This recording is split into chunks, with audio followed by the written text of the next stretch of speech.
ચાલો આ શું છે? ઘડિયાળ. તો એક ઘડિયાળની મદદથી ગણિતના આપણે ઘણા બધા વિષક મુદ્દા આપણે શીખી લેવાના છે. કઈ રીતે?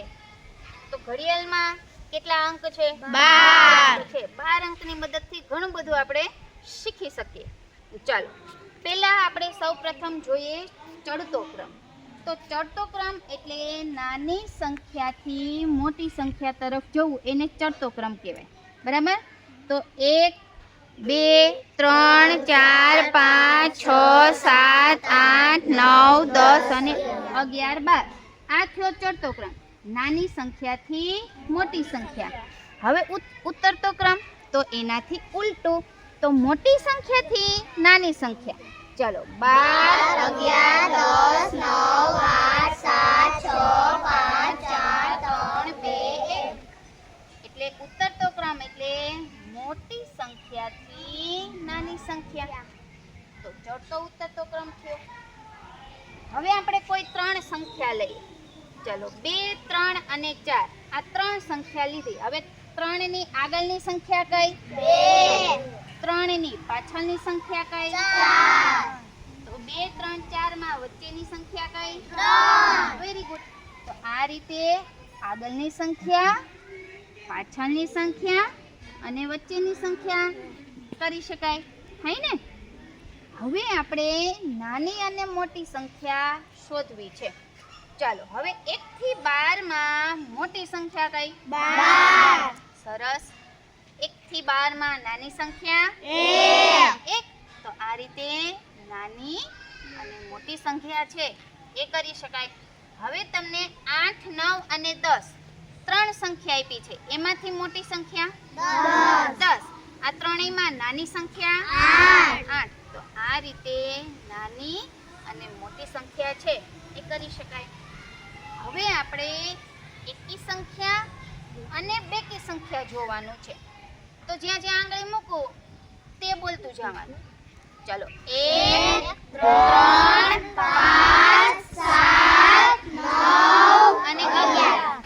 આ થઈ એકી સંખ્યા. હવે તો બેકી સંખ્યા. ચલો 2 4 6 8 10 અને 12. આ થઈ બેકી સંખ્યા. તો આ રીતે આપણે એકી સંખ્યા અને બેકી સંખ્યા શીખ્યા. હવે પેટર્ન બનાવી છે એકી બેકી સંખ્યાની, તોય થાય ને. ધારો કે એકી સંખ્યાની પેટર્ન બનાવી છે, તો જે એકી સંખ્યા આવતી હોય એ આપણે જોઈએ. તો 1 3 5 7 9 અને 11. તો આ એકી સંખ્યાની પેટર્ન ય બની, કેમ કે 1 પછી 2 છોડી દીધા, 3 4 છોડી દીધા, 5. આપણે તરા આવે છે ને પેટર્ન, તો પેટર્ન થઈ ગઈ. એક એક અંક છોડી અને એવી પેટર્ન બની. તો પેટર્ન એ શીખાઈ ગઈ, એકી બેકી સંખ્યા એ શીખાઈ ગઈ. હવે આપણે જોવાનું છે સરવાળો કરતા. કોઈ પણ 2 અંકનો સરવાળો આપણે જોઈએ. ચાલો અહીંયા 12 અંક છે. આપણે બધાય અંક આવી જાય અને એક જ જવાબ આવે ને એ રીતનો આપણે સરવાળો કરવો છે. ચાલો જવાબ તમારે બોલવાનો કેટલો થાય.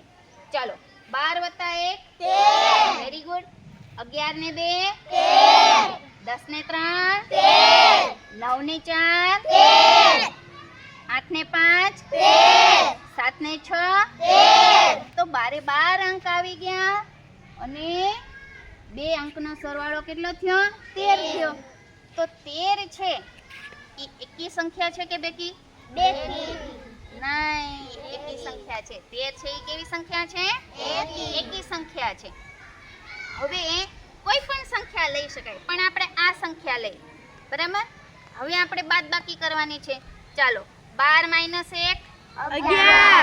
11 - 2 9. 10 - 3 7. Very good. 9 - 4 5. 8 - 5 3.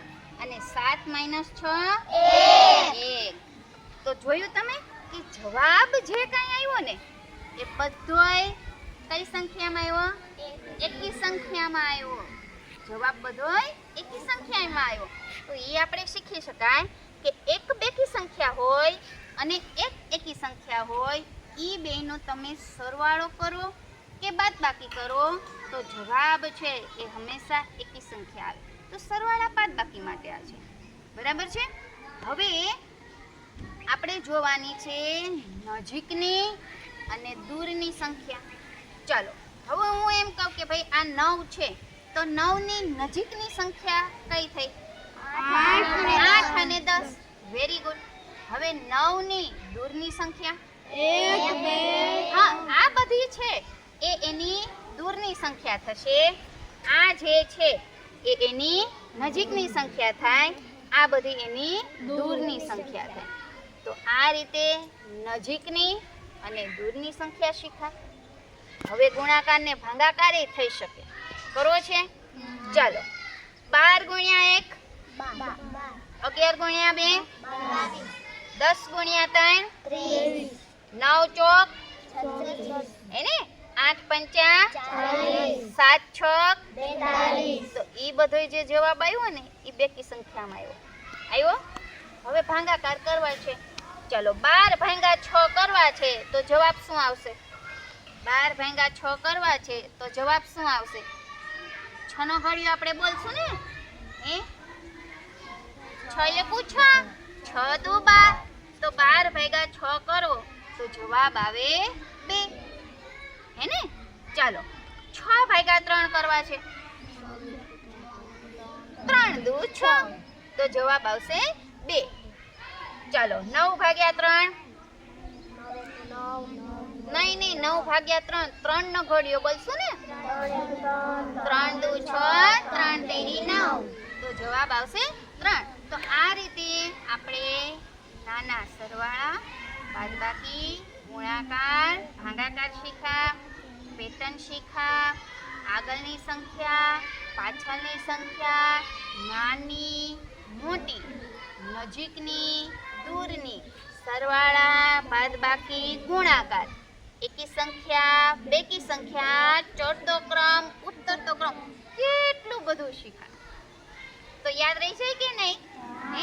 એક જ ઘડિયાળ પણ મુદ્દા કેટલા બધા.